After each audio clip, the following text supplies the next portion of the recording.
Église missionnaire Christ est roi, bonjour à tous, j'espère que vous allez bien.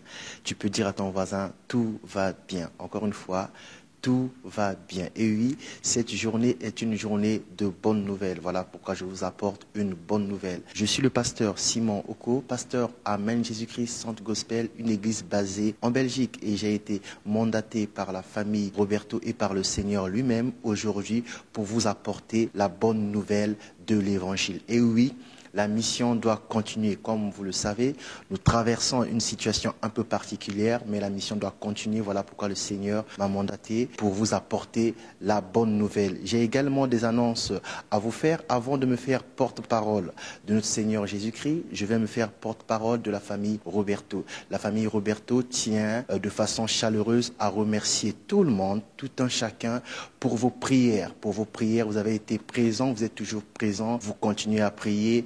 Et nous voyons les résultats de vos prières. Donc la famille tenait à vous remercier de tout cœur. La famille a vu votre amour, votre compassion, votre intérêt, votre passion pour son serviteur et pour la famille. Et la famille tient de tout cœur à vous dire merci. Par la même occasion, je viens aussi au nom de la famille Roberto présenter les excuses. Car c'est vrai que quand la nouvelle est tombée comme un coup de massue, l'information n'a pas été gérée au mieux, que ce soit par rapport à l'église, par rapport aux amis proches de la famille et par rapport à la famille biologique. Plusieurs personnes notamment ont eu à contacter, à poser des questions sans réponse. Nous étions en situation de crise et la priorité était la prière. Maintenant que Dieu a fait grâce et qu'il y a un nouveau vent qui souffle, la famille va tout mettre en œuvre afin que désormais l'information circule de façon fluide. Donc ne vous inquiétez pas, nous présentons nos excuses, mais nous travaillons aussi à ce que l'information puisse circuler de façon fluide. Il est tout de même important de noter que, vu que tout un chacun veut prendre des nouvelles, que ce soit les amis, la famille spirituelle, la famille biologique et un peu partout dans le monde, il faut avoir à l'esprit que la famille sera dans l'incapacité, dans l'impossibilité de répondre à tout le monde. Donc ceux qui n'ont pas reçu de réponse, ce n'est pas par désintérêt, c'est juste que le flux est trop grand et on ne pourra pas répondre à tout le monde. Donc de façon centralisée, dans les jours à venir, vous aurez des informations sûres sur la santé, l'état de santé de notre pasteur, des informations sûres sur l'état de santé de la famille et l'information sur les programmes de l'Église. D'ailleurs, l'Église missionnaire Christ est roi. Je vous rappelle que des bulletins de versement ont été transmis par WhatsApp jeudi et vendredi et nous comptons sur vous pour continuer à apporter vos offrandes et vos dîmes car la mission doit continuer. Et l'Église est en prière chaque soir à partir de 22 heures par téléphone. Si vous voulez avoir le code d'accès, il vous suffira de contacter la sœur Lydie ou encore la diaconesse Rosalie. Pour ma part, je vous dis bon culte, je vous laisse dans ce temps de louange et d'adoration, bon culte et on se retrouve juste après pour le message. Que le Seigneur vous bénisse. À entrer dans ta présence. Que ces instants, Seigneur, nous emmènent à entrer dans ta présence. Que ces instants, Père, à te contempler, ces instants à te chercher, nous emmènent au plus près de ta présence. Pourquoi pas, Seigneur, plus près de ton cœur. C'est ce que nous désirons, c'est ce que nous voulons, Éternel. Jésus, tu es Seigneur, et ton amour pour tes enfants est sans faille. Ton amour pour nous est sans faille. Oui, tu es un Dieu grand, puissant, glorieux. Seigneur, nous voulons t'exprimer, Seigneur, le désir de nos cœurs. Nous voulons t'exprimer notre soif. Nous voulons t'exprimer, Seigneur, ce besoin de t'être agréable. Que notre foi, Seigneur, fasse ton plaisir, oh Dieu. Donne-nous de saisir ce qui t'est bon, agréable et parfait, Seigneur Dieu. Pour être adoré. Pour la beauté de Moshi qui était aussi.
nous a secourus. Voilà pourquoi nous pouvons dire Ebenezer.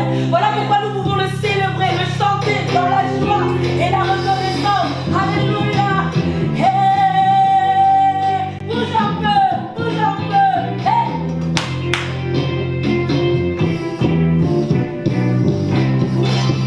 Chantons Ebenezer, la grâce infinie de Dieu.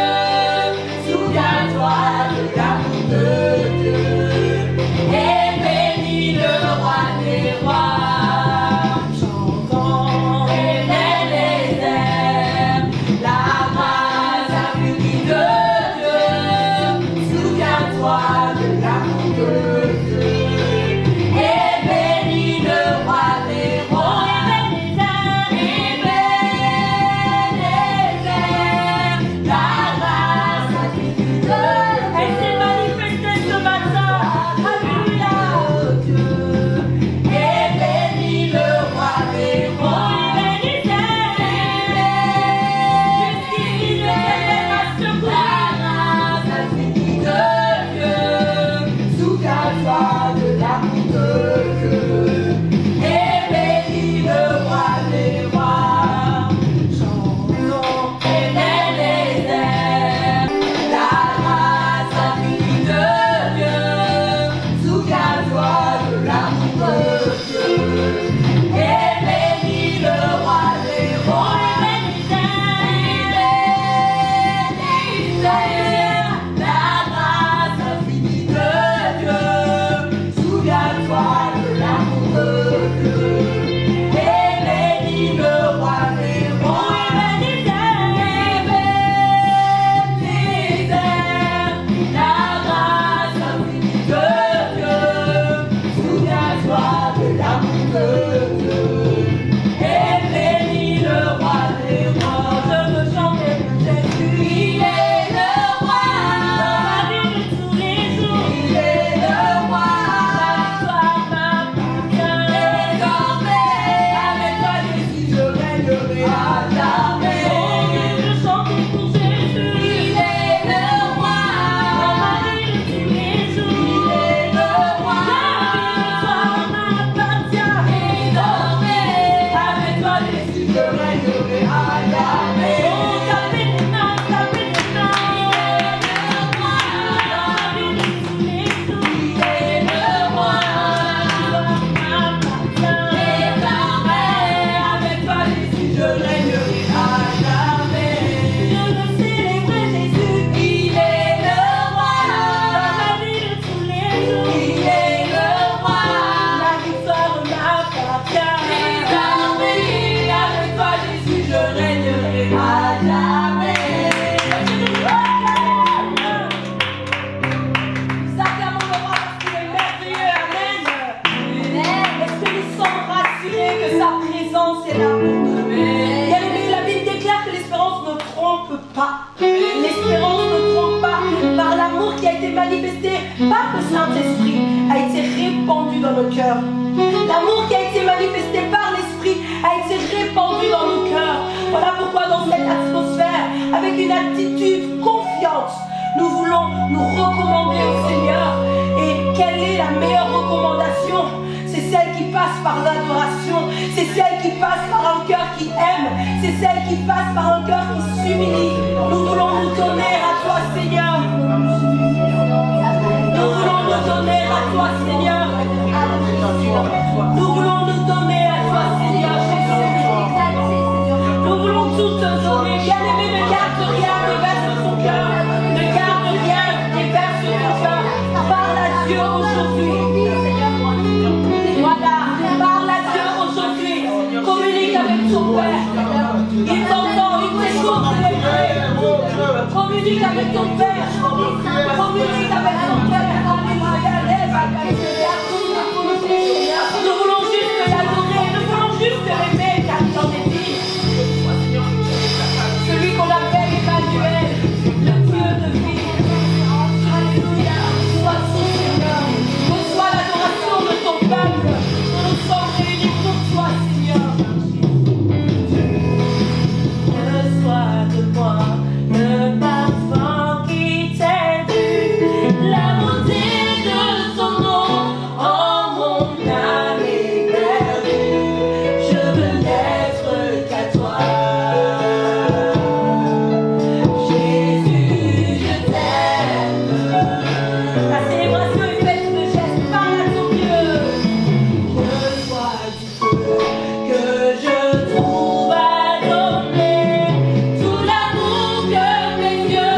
n'ont pas su te montrer. Je veux n'être qu'à toi. Jésus, je t'aime.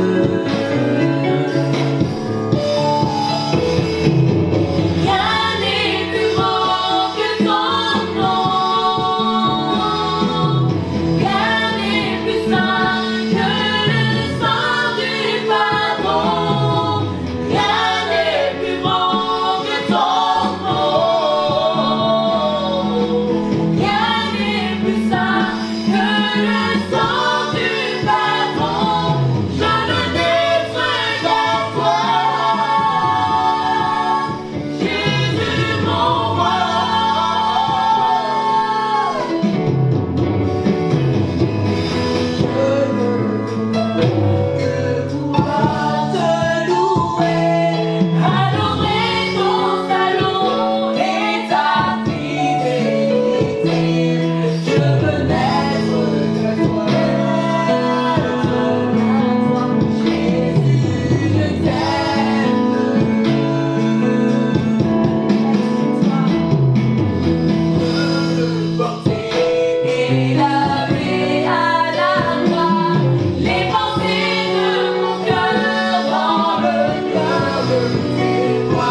Est-ce qu'avec moi tu peux dire Hosanna?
à tous, nous allons incliner nos têtes et remettre ce temps entre les mains du Seigneur.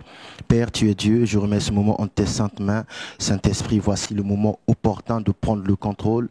Laisse que ton serviteur s'abaisse et disparaisse afin que toi, tu puisses prendre le contrôle et dispenser la parole comme il se doit.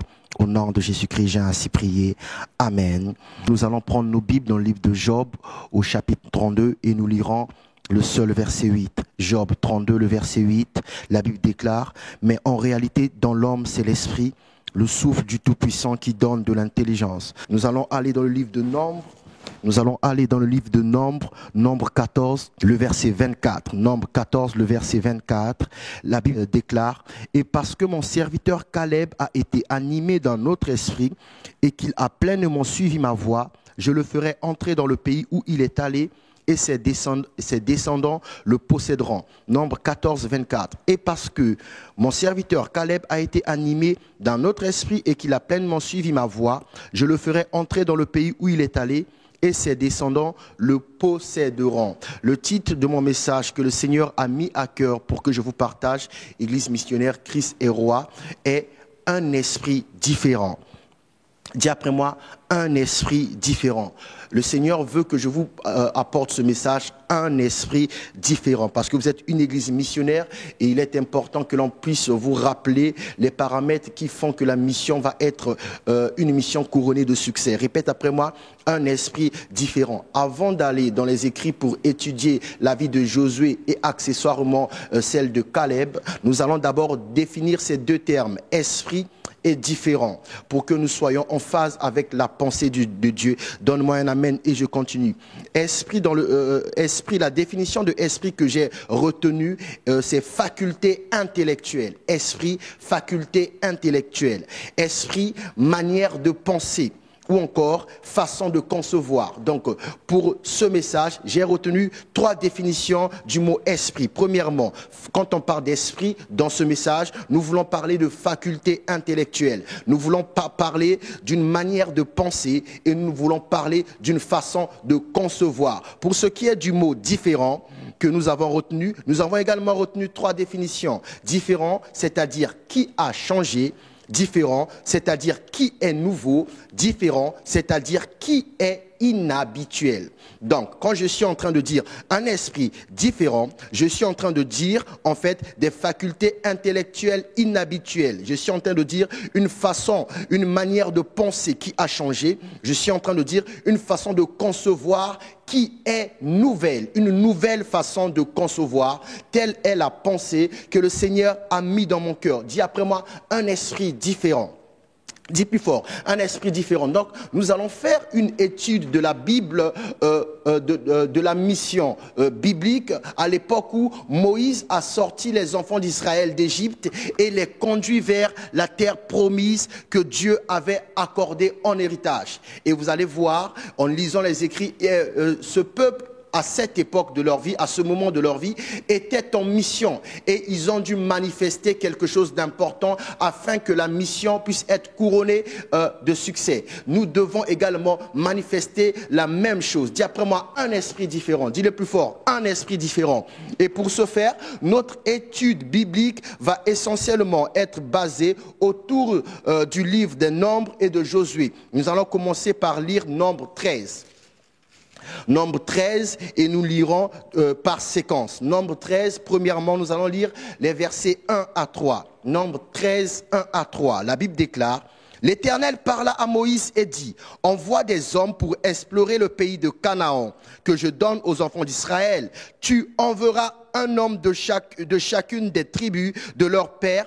Tous seront des principaux d'entre eux. Moïse les envoya du désert de Paran, d'après l'ordre de l'Éternel. Tous ces hommes étaient chefs des enfants d'Israël. Nous restons dans le même chapitre. Nous allons maintenant lire les versets 17 à 20. La Bible déclare, Moïse les envoya pour explorer le pays de Canaan.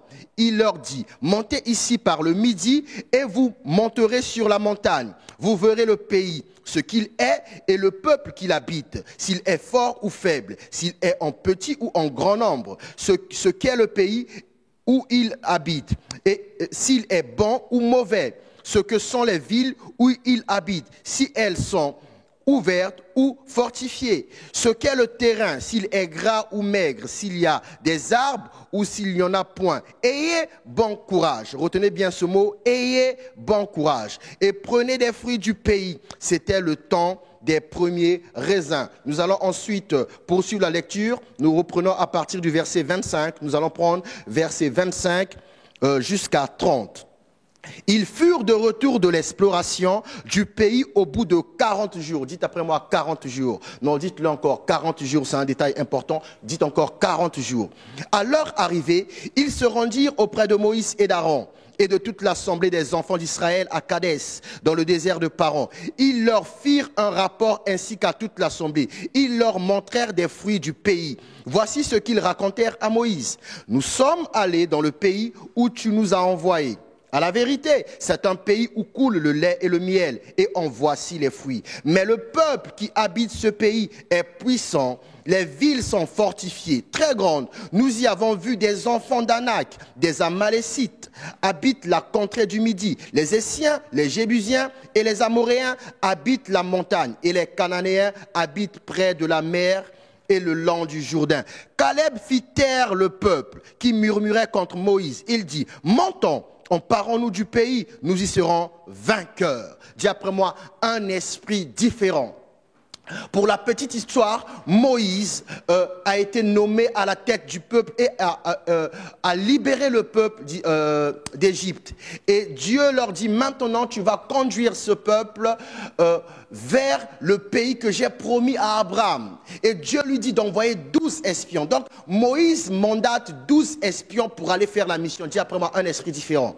Ils étaient 12, ils sont partis explorer le pays pendant 40 jours. Un détail important. Pourquoi je dis un détail important? Le chiffre 40 dans la Bible symbolise le changement. Une personne ne peut pas passer une période de 40 jours à faire une activité sans que cette personne soit changée. Par exemple, vous lisez dans la Bible, notre Seigneur Jésus-Christ a dû jeûner 40 jours et 40 nuits. Et quand il est sorti de ce jeûne, vous savez tous ce qu'il a fait. La Bible déclare que Élie a marché 40 jours et 40 nuits avant d'aller affronter les faux prophètes. Moïse lui-même a été par 3 fois à la montagne pendant 40 jours et 40 nuits. Et à chaque fois que ces personnes ont passé cette période de 40 jours et de 40 nuits, il y a eu un changement dans leur façon de penser. Il y a eu un shift dans le mental. Dis après moi, un esprit différent. Vous voyez, l'esprit différent nous permettra de réussir la mission. Donc je poursuis mon histoire. Les espions vont à l'exploration, ils rentrent et parmi les 12, il y en a 10 qui rendent un rapport négatif. Ils ont d'abord dit, ils ont reconnu que le pays est vraiment comme Dieu l'avait dit, mais ils vont rendre un rapport négatif. Et parmi ces 12, il n'y en a que 2 qui vont rendre un rapport positif. Parmi les 2, on a Caleb et Josué. Caleb va dire, emparons-nous du pays, emparons-nous du pays. Emparons-nous du pays. Et c'est là que nous avons lu dans Nombre 14, 24, Dieu a dit, il était animé par un esprit différent. Il était animé par un autre esprit. Et quelle fut la conséquence? Il a suivi pleinement ma voie. Après ce rapport, Dieu a dû prendre des décisions. Dis après moi, 40 ans plus tôt.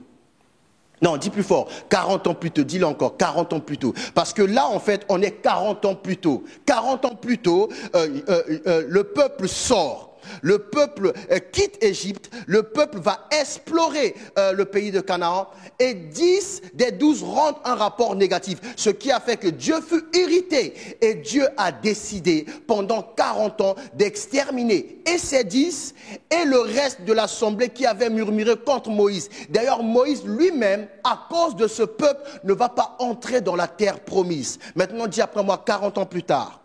Non, dis-le plus fort, 40 ans plus tard. Dis-le encore, 40 ans plus tard. 40 ans plus tard, nous allons le lire, il s'est passé quelque chose d'intéressant. Dieu, le même Dieu, va prendre Josué, qui avait rendu un témoignage positif, va prendre Josué et le placer à la tête du peuple. 40 ans plus tard, Dieu va prendre Josué et le placer à la tête du peuple. Et il va mandater Josué pour aller espionner le même pays. Pour aller espionner le même pays. Dis après moi, un esprit différent. Et 40 ans plus tard, voici ce que va faire Josué. Je vous fais un résumé parce que si nous lisons, c'est trop long. Je vous fais un résumé afin que vous puissiez capter la pensée que le Seigneur a réservée pour vous. 40 ans plus tard, Josué va envoyer 2 espions. Josué ne va pas envoyer 12, il va en envoyer 2. 40 ans plus tôt, Moïse en avait envoyé 12. Mais sur les 12, il n'y avait que 2 qui étaient réellement qui avaient réellement un esprit différent et qui avaient réellement à cœur les desseins de Dieu. Et 40 ans plus tard, Josué va en envoyer 2. Il ne va pas en envoyer 12. Parce qu'il a compris, il était dans le convoi des 12. Il a compris que des fois, quand on envoie 12, il n'y a que 2 qui ont vraiment un esprit différent. Et les 10 n'ont pas le bon esprit. Et les 10 peuvent causer la perte de tout un peuple. Parce que pendant 40 ans dans le désert, Dieu les a fait tourner en rond jusqu'à les exterminer. De telle sorte que 40 ans plus tard, ceux qui vont aller entrer dans le pays, c'est ceux qui étaient encore jeunes. 40 ans plus tôt. 40 ans plus tard, tous les vieux étaient morts, sauf Josué et Caleb. Et Dieu va mandater à Josué de poursuivre la mission de Moïse. Et là, nous sommes dans le livre de Josué. Là, nous sommes dans le livre de Josué au 2e chapitre. Vous allez voir, il y a quelque chose d'intéressant que le Seigneur veut que nous puissions comprendre. Dis après moi, un esprit différent.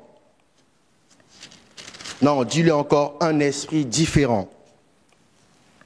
Nous allons lire dans Josué 2, les versets 1 à 11. Dis après moi, 40 ans plus tard, ou 40 ans après. Josué 2, 1 à 11. La Bible déclare, Josué, fils de Nun, fit partir secrètement de Sittim 2 espions en leur disant, allez examiner le pays, et en particulier Jéricho. Ils partirent et ils arrivèrent dans la maison d'une prostituée qui se nommait Rahab. Et ils y couchèrent. On dit au roi de Jéricho, voici les hommes dont les enfants d'Israël sont arrivés ici cette nuit pour explorer le pays. Le roi de Jéricho envoya dire à Rahab, fais sortir les hommes qui sont venus chez toi, qui sont entrés dans ta maison, car c'est pour explorer tout le pays qu'ils sont venus. La femme prit les 2 hommes et les cacha, et elle dit, il est vrai que ces hommes sont arrivés chez moi, mais je ne savais pas d'où ils étaient. Et comme la porte a dû se fermer de nuit, ces hommes sont sortis, j'ignore où ils sont allés, hâtez-vous de les poursuivre et vous les atteindrez. Elle les avait fait monter sur le toit et les avait cachés sous des tiges de lin qu'elle avait arrangées sur le toit. Ces gens les poursuivirent par le chemin qui mène au gué du Jourdain et l'on ferma la porte après qu'ils furent sortis. Avant que les espions se couchassent, Rahab monta vers eux sur le toit et leur dit, l'Éternel, je le sais. Écoutez bien le verset 9, c'est ça, c'est là la clé du message.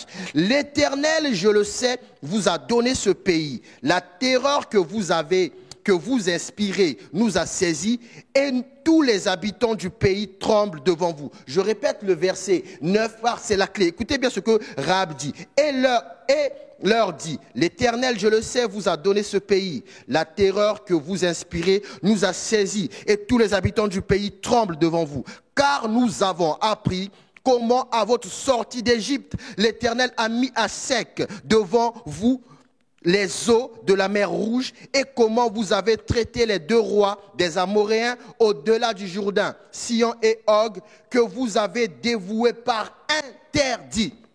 Vous entendez ça? Est-ce que vous comprenez la pensée du Seigneur? Dis après moi un esprit différent. Il est important d'avoir un esprit différent. 40 ans plus tôt, Moïse mandate 12 espions. Ils vont dans le pays et écoutez le rapport de les 10 espions qui ont causé la perte du peuple pendant 40 ans. Les 10 espions vont dire, le pays est grand. C'est vrai que c'est un pays où coule le lait et le miel. Mais dans ce pays, il y a des fils d'Anak. À leurs yeux, nous étions comme des sauterelles. À nos yeux, ils étaient comme des géants. Jusqu'aujourd'hui, je me suis toujours demandé comment une personne peut faire un rapport de la sorte. À leurs yeux, nous étions comme les sauterelles. Donc c'est comme si ils s'étaient projetés dans le corps des Anak, des fils d'Anak pour estimer qu'ils étaient comme des sauterelles. Ils ont dit à Moïse, à leurs yeux, on était comme des sauterelles. Et à nos yeux, ils étaient des géants.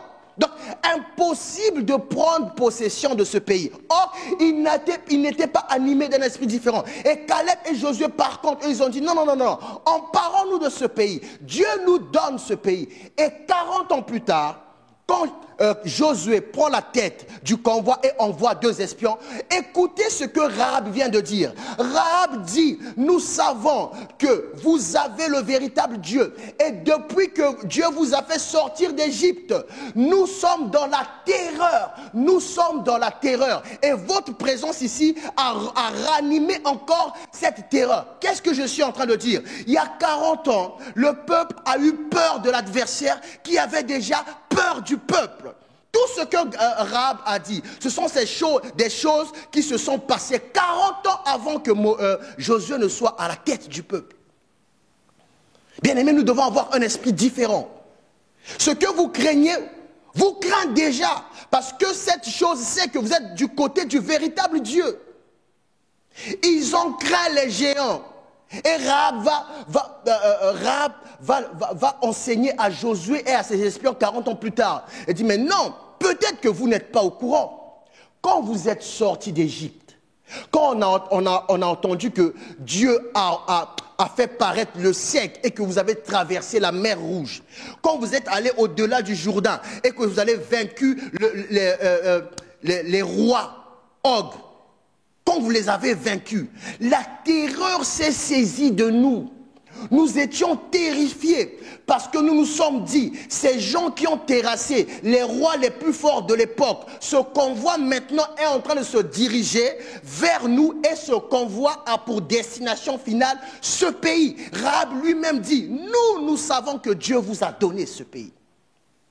Bien aimé, c'est le message que le Seigneur m'a dit de vous communiquer. Dieu vous a donné ce pays. Vous voyez, la conjoncture actuelle fait qu'on peut sombrer dans la peur. Il y a une maladie qui ravage, il y a un virus qui tue. Mais notre Dieu a déjà vaincu des maladies et des virus plus coriaces. D'ailleurs, le royaume des ténèbres qui a relâché, qui a mis en route ce plan, c'est que sur la terre, il y a un peuple qui est du côté du véritable Dieu. Écoutez, on va relire ça. C'est merveilleux la parole du Seigneur. Josué 2 à partir du verset 9.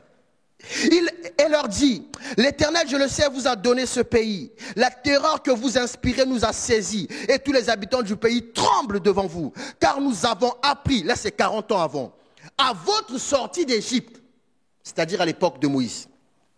L'Éternel a mis sec devant vous les eaux de la mer Rouge. Et comment vous avez traité les 2 rois des Amoréens au-delà du Jourdain, Sihon et Og, que vous avez dévoués par interdit. Ça, c'était 40 ans plus tôt, bien aimé. 40 ans plus tôt, le match était déjà plié, le pays était déjà conquis. Mais les espions n'étaient pas animés par un esprit différent. Ils sont allés, ils ont commencé à estimer la force de l'adversaire, les qualités de l'adversaire. Or, on leur a dit, allez voir le pays. Dites-nous s'ils sont forts ou faibles. Ne dites pas qu'ils vont nous écraser. Un esprit différent, bien-aimé, vous permettra, vous, en tant qu'église missionnaire, d'aller au bout de votre mission avec succès. Et ce principe a été répété par Jésus. Moïse, on a pris 12. Il a envoyé, il n'y a que 2 qui ont rendu un bon rapport. Josué, lui, vient, il ne perd pas son temps, il n'en prend pas 12, il envoie 2. Jésus, plus tard, vient, il choisit 12. Mais à un moment, la Bible dit qu'il a envoyé les 80, 2 à 2. Et ils sont revenus dire à Jésus, Seigneur, même les démons nous sont soumis en ton nom. Même Jésus avait compris que pour envoyer les gens en mission, il faut les mettre 2 à 2. Parce que ça, c'était la mentalité d'une personne qui a un esprit différent. Jésus savait, on n'a pas besoin d'être nombreux. Pourquoi? Les adversaires nous craignent déjà.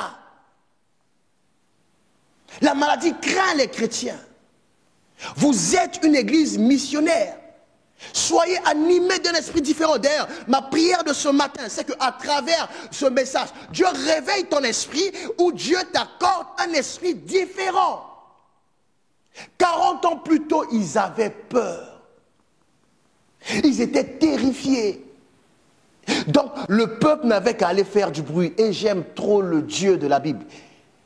Quand vous poursuivez l'histoire, Jéricho a été mis en cendres, sans bagarre, sans bataille, sans épée, sans flèche, juste au moyen de la louange, de l'acclamation, des cris de joie. Jéricho était abattu. Bien-aimés, par vos prières, par vos acclamations, par vos cris de joie, par votre louange, par votre adoration, ce virus sera vaincu. Et toutes les forteresses qui vont avec. Le Seigneur m'envoie vous dire, ayez un esprit différent. Votre nom est un nom prophétique. Église missionnaire, Christ est roi. Je vous annonce que le roi va bientôt arriver. Défendre son église. Ne soyez pas dans la confusion. C'est vrai que notre pasteur n'est plus là. Mais bien aimé, voici une autre pensée que je me dois de vous communiquer. Vous savez, un visionnaire n'a pas la même valeur que tout le monde. Ça, il faut l'avoir en l'esprit. Hérode a tué Jacques. Il a vu que ça plaisait à ses contemporains. Alors il a décidé qu'il va tuer Pierre. La Bible déclare, l'église s'est mise en prière parce que l'église n'était pas d'accord, pas Pierre. Et Dieu aussi a envoyé un ange parce que Dieu aussi n'était pas d'accord. C'est à Pierre qu'on a dit, tu es Pierre, sur cette pierre, je bâtirai mon église. Celui-là ne peut pas partir. Pendant que l'église était en prière, un ange est allé délivrer l'apôtre Pierre. Lui-même, il s'est dit, il ne savait pas si c'était réel ou si c'était un rêve. Mais c'était vraiment réel. Bien-aimé, par notre prière, Dieu enverra des anges eux-mêmes aller escorter son serviteur et le ramener au travail. Car la mission n'est pas finie. Mais nous devons avoir un esprit différent. Car quand Pierre est rentré à l'église, il a trouvé l'église en prière. Quand ton pasteur reviendra, te trouvera-t-il en prière? Un esprit différent. Le royaume des ténèbres sait que nous sommes du bon côté. L'adversaire a une arme redoutable qu'on appelle les médias. Ça vous envoie des flashs, ça vous envoie des informations et vous êtes confinés, compressés. Or, Jéricho, on disait de Jéricho que c'était une forteresse imprenable. Vous voyez, les gens pensaient que c'était pour démontrer la force, démontrer la puissance du roi de Jéricho. Or, en réalité, la forteresse était tellement fortifiée, pas parce que le roi était fort, mais parce qu'il craignait les Israélites, parce qu'ils avaient le Dieu le plus fort. Donc 40 ans avant, quand ils ont entendu ce que Dieu a fait en Égypte, ce que Dieu a fait au-delà du Jourdain, ils se sont construits une forteresse où on dit personne ne pouvait entrer et personne ne pouvait sortir. En réalité, ce n'est pas parce qu'ils ne voulaient pas sortir, ils avaient surtout peur que le convoi d'Israël qui se dirigeait vers leur pays puisse entrer. Voilà pourquoi Jéricho était fortifié. Pas parce qu'ils étaient forts, mais parce qu'ils étaient dans la terreur. Quand l'adversaire est dans la terreur, il prend des résolutions terribles. Et vous allez croire, waouh, il a lâché un assaut là, il est en train de nous massacrer. Non, il a peur que vous soyez animés d'un esprit différent. Voilà pourquoi il fait diversion par différentes attaques, pour que nous puissions être comprimés, compressés. Mais je prie que maintenant, vous qui me suivez, vous soyez animés d'un autre esprit. Comme Caleb, vous soyez animés d'un autre esprit. Comme Josué, 40 ans plus tard, Caleb va dire à Josué, donne-moi la terre que Dieu m'avait promis. Je suis encore au fort, comme 40 ans auparavant. À l'âge de 80, Caleb a dit à Josué, je suis encore aussi fort que je l'étais à 40 ans. Et Josué lui a donné sa montagne. La Bible dit qu'il est allé terrasser les géants. Il a pris sa montagne. Un esprit différent. Un esprit conquérant. Un esprit qui se contente de ce que Dieu a dit. Et ce que Dieu a dit ne change pas. Bien-aimés, c'était ma pensée pour vous ce matin, en ce jour béni. Ayez un esprit différent. Réveillez-vous, peuple de Dieu. Vous êtes une église missionnaire. Vous n'êtes pas abandonnés. Le Saint-Esprit est en vous.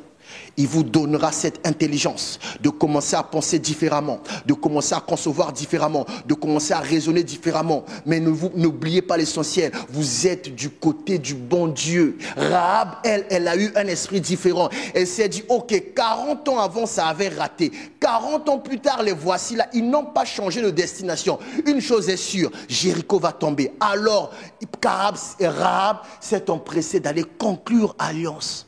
Elle était animée d'un esprit différent. Bien-aimé, le champ de bataille des chrétiens, ce n'est pas d'abord dehors. Dehors, c'est pour aller manifester la puissance. Mais ne sors pas dehors si tu n'as pas gagné la bataille d'ici. Le mental, bien-aimé, un esprit différent. Un esprit différent. 10 personnes ont dit, c'est compliqué. Caleb, il est terrible. Il s'est dit, lèvons-nous et emparons-nous du pays.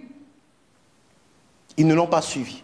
Donc pendant 40 ans, il était en train de ruminer, de penser au pays qu'il avait vu, de ruminer, de penser au pays qu'il avait vu. Et 40 ans plus tard, dès qu'on a mis son ami Josué à la tête, il s'est dit, ah Josué, ça fait 40 ans que j'attends cette bagarre. Ça fait 40 ans que j'attends cette guerre. Car le match est plié d'avance. Donne-moi ma montagne. Et Josué lui accorda sa montagne. Je prie maintenant que toi qui as écouté ce message, que le Saint-Esprit t'accorde un esprit différent. J'ai à cœur maintenant que nous puissions prier pour notre pasteur afin que ce que je vous ai dit puisse arriver. Mettons-nous en prière que Dieu envoie des anges aller le faire sortir et le ramener à la mission. Car c'est un visionnaire et nous avons besoin de lui. Seigneur, je prie pour ce peuple, je prie pour l'église missionnaire Christ est roi, que le Saint-Esprit souffle un vent maintenant, un vent de restauration, de réconfort, un vent de joie et de paix et communique un esprit différent. Car en réalité dans l'homme, c'est l'esprit, le souffle du Tout-Puissant qui donne de l'intelligence. Nous prions aussi, Seigneur, pour notre pasteur. Nous refusons qu'il reste là où il est, éternel Dieu, qu'il soit relâché, Père, que les chaînes de la maladie, que les chaînes des problèmes, que les chaînes de la mort puissent le lâcher, éternel Dieu. Nous proclamons, nous relâchons la guérison sur sa vie, nous maudissons le virus, éternel Dieu. Nous l'appelons à revenir à la mission. Général de Dieu, reviens occuper ta place. Au nom de Jésus-Christ, nous refusons son malheur. Seigneur, merci car tu es Dieu. Église missionnaire, Christ est roi, le Seigneur vous aime. Soyez bénis, nous vous aimons aussi. À la prochaine.